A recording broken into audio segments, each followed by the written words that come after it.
Hello everybody. So this is going to be a quick video about attitudes and attitude strength. So first we're going to start off with attitudes. We're going to define it, and I've put together a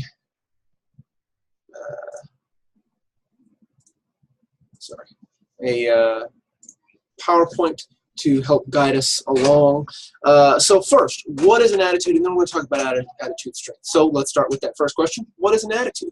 An attitude is an evaluation, and that's different than how we use the word attitude in our everyday life, because when we use the word attitude in our everyday life, we typically are talking about like a mood. So when you say, well, that person has a bad attitude, all right, well, when you're saying that, you're basically saying that they're irritable, or they're being a jerk, or they could be nicer. All right. So when you say they have a bad attitude, what you mean is they're acting in a bad way, or they're in a bad mood, or something like that. That's not what we mean when we say attitude. So when we say attitude, we mean that we mean an evaluation. So if you have, there's no such thing as a bad attitude or a good attitude when you use attitude this way. There's only a negative attitude, which means you don't like something, or a positive attitude, meaning you do like something. So, for example, these Sharpie clicky top pens, love them, absolutely love them. So I have a very positive attitude towards them. I guess I have anything in here that I don't like. Hummers. I have a very negative attitude towards Hummers. So there you go. There's an example. So I have a very negative evaluation of Hummers. So I have a negative attitude towards them, and I have a very positive attitude towards these Sharpie clicky top pens. So I have a very positive attitude towards them. So we're going to talk first a little bit more about attitudes. So an attitude is an evaluation of an attitude object. So you don't have just one positive attitude. You don't have just one negative attitude. So in that way, it's different than, you probably say, well, that person has a positive attitude, or you probably hear people even say, you need to have a positive attitude about things. All right, that's not the same thing we mean, because that means an outlook. So that basically they're telling you to be optimistic. All right, but that's not what we mean by positive or negative attitude. We mean an evaluation. So you can only have a positive attitude towards something. So I have a positive attitude towards this. You can see me fidgeting around, so I have one of these bad boys. Feel free to moan or groan about your professor having a fidget spinner. I have a bit of the ADHD. Leave me alone. Attitudes are directed at an attitude object. All right. Now, those attitude objects can range in abstraction. So they can go anywhere from something that's very specific, like a pen, all right, to something abstract, like writing utensils. All right. You can. So let's talk about Cameron University. You might like this class, maybe, but you might. But that attitude might be different than your attitude towards Cameron as a whole. All right, so attitudes can range in abstraction. Your car, you might like how fuel efficient your car is, but you may not like your car as a whole. Or you might love your whole car, and that's because you like each individual piece of your car. So an attitude can range. The attitude object can range in abstraction, from very concrete to very abstract. Now, each attitude can be positive, meaning you like it, negative, meaning you don't like it, neutral, meaning you don't really have a clear evaluation either way, or ambivalent. All right, now an ambivalent attitude refers to an attitude that is both positive and negative. Now, what does that mean? So remember how I just mentioned that attitude objects can range in abstraction. Well, so more abstract attitude objects can have more concrete attitude objects within it. So your car, a more abstract attitude object, has its fuel efficiency, has its design, has its radio, has its seats, are those seats heated or not, etc., etc., etc. So there's all these subcomponents of the more abstract attitude object. Well, you can have an attitude about each individual component. So you can have an attitude towards the seats, towards its design, towards the radio, towards the fuel efficiency, towards the cargo space, etc., etc., etc. And you can have attitudes that about each of those that differ dramatically. So you may love the seats in your car, its design, its fuel efficiency, but hate its cargo space, hate the fact that there are no seat warmers. You might hate your radio. So you can have positive attitude towards you can have positive attitudes towards certain things and negative attitudes towards others. Well, then when I ask for your attitude for your car as a whole, you have both very positive and very negative attitudes towards that car as a whole. And so that attitude is ambivalent. Now, that functions differently than a neutral attitude. For example, a neutral attitude, meaning you don't care one way or the other, you don't like it or dislike it, that can lead to nothing. Basically, if you have a neutral attitude towards something, you're probably not going to do a whole lot. You're probably not going to behave in any particular way about that attitude object, towards that attitude object, around that attitude object. You're probably not going to do much with the attitude object that you have a neutral attitude towards. But with an ambivalent attitude, you are going to do something.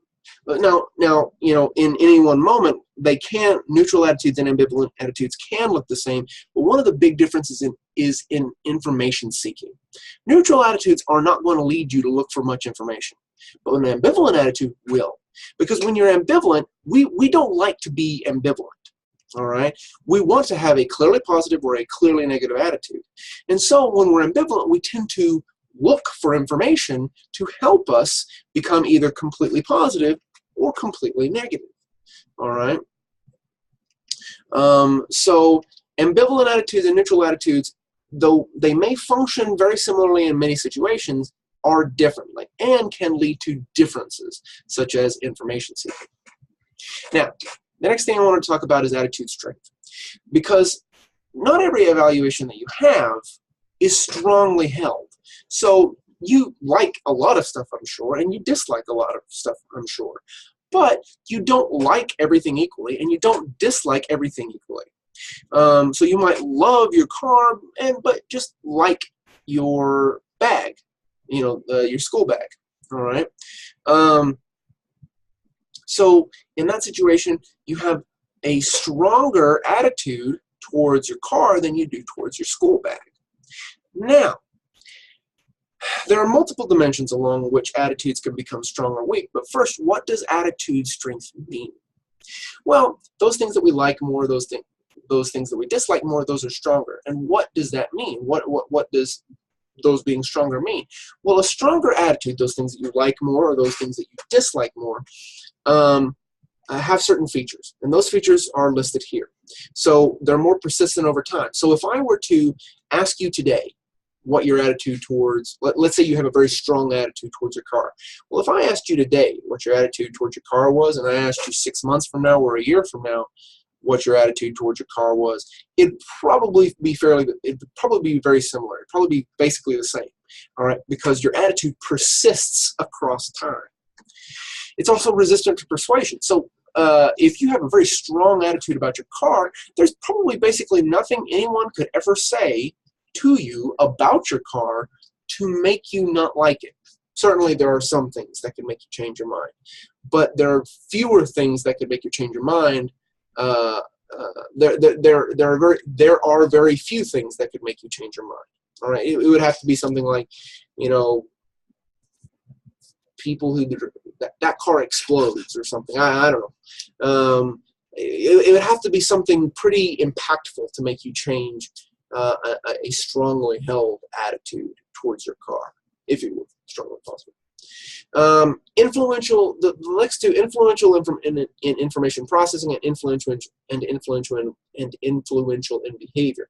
We'll start with the first one: influential in information processing. When we process information, we don't typically just take information and store it. Typically, what happens is the information goes through a filter. All right, we process that information, we weight that information, we consider the validity of that information, and then we, store or ignore different pieces of information. That's information processing. Well, attitudes that are strong really influence our information processing. Now, what that means is we tend to attend to or remember best those things that we have strong attitudes about. And we tend to weight information in ways that support our stronger attitude. So if we have a strong positive attitude towards our car, we're probably going to remember the good things about it and forget the bad things. If we have a strong negative attitude towards, well, I live in Lawton, Oklahoma, and a lot of people have a very negative attitude about Lawton, Oklahoma. Well, if you have a very strong negative attitude towards Lawton, Oklahoma, then the chances are you're going to remember best and consider valid the information that confirms your attitude that Lawton is a bad town. All right, but if you really love Lawton, if you have a strong positive attitude towards Lawton, then you're probably going to remember best and consider most valid the information that supports that attitude, that makes Lawton out to be a good place. All right, and then when I say influential behavior, what I mean is that your stronger attitudes are going to predict your behavior more. So if you have a strong attitude towards your car, chances are you're going to buy something very similar the next time you're looking for a car. If you have a very negative attitude towards your car, chances are you're probably not going to look for anything even remotely like your car, the car that you hate in the future. But if you have a neutral attitude towards your car, I mean, it's very likely that you might end up with anything the next time, because a neutral attitude doesn't predict, or not a neutral attitude, sorry, a weak attitude doesn't predict your behavior. It doesn't guide your behavior in the same way that a really strong behavior or a really strong attitude does. Now, as I mentioned, there's multiple dimensions of attitude strength. And we're going to talk about 3 here very briefly. First, certainty. We're not equally certain about all of our attitudes. All right? In fact, as a scientist, I've been trained, and I continue to try and train myself to always question basically everything. All right, so when I'm reading about new science coming out, I question its validity. I wait until there's a preponderance of evidence for something in order to go along with it, and even then the preponderance of evidence needs to be fairly good evidence. So I keep myself in a fairly constant state of semi-uncertainty.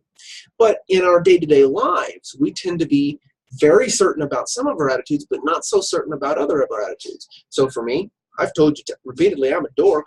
I'm a huge Doctor Who fan, and I am certain that Doctor Who is awesome. All right, and there is very little that you could ever tell me that would change my attitude about Doctor Who. Tom Baker's the best. So I'm very certain that attitude is correct.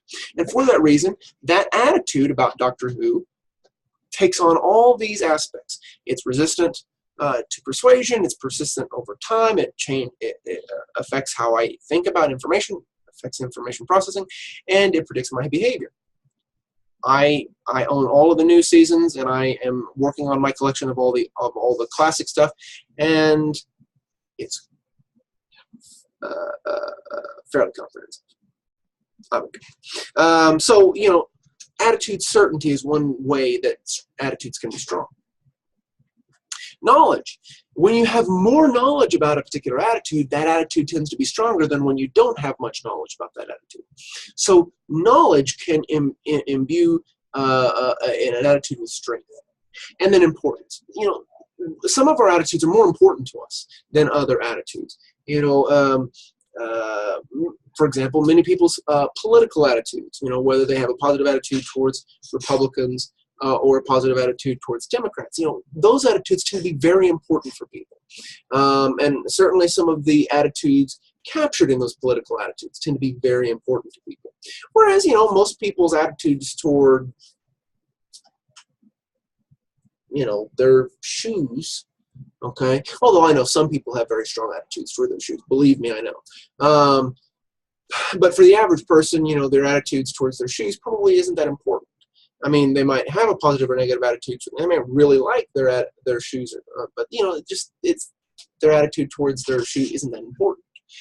So, attitudes that are highly certain, attitudes that you have a lot of knowledge about, attitudes that are important, and there's other dimensions. Extremity, you know, really extreme attitudes tend to be strong. Accessibility, attitudes that are very accessible in memory, you can bring to mind really easy. Those tend to be really strong. Attitudes that are ambivalent tend to be weak. All right. So highly ambivalent attitudes tend to be weak attitudes. So, you know, there's a lot of dimensions of attitude strength, but all strong attitudes tend to have these same features. All right. They're persistent over time. They're resistant to persuasion. They influence the way you think, and they influence your behavior. And that, my friends, is that for attitudes and attitude strength. As always, if you have any questions, please send them my way. But other than that, take it easy, and I'll see you next time.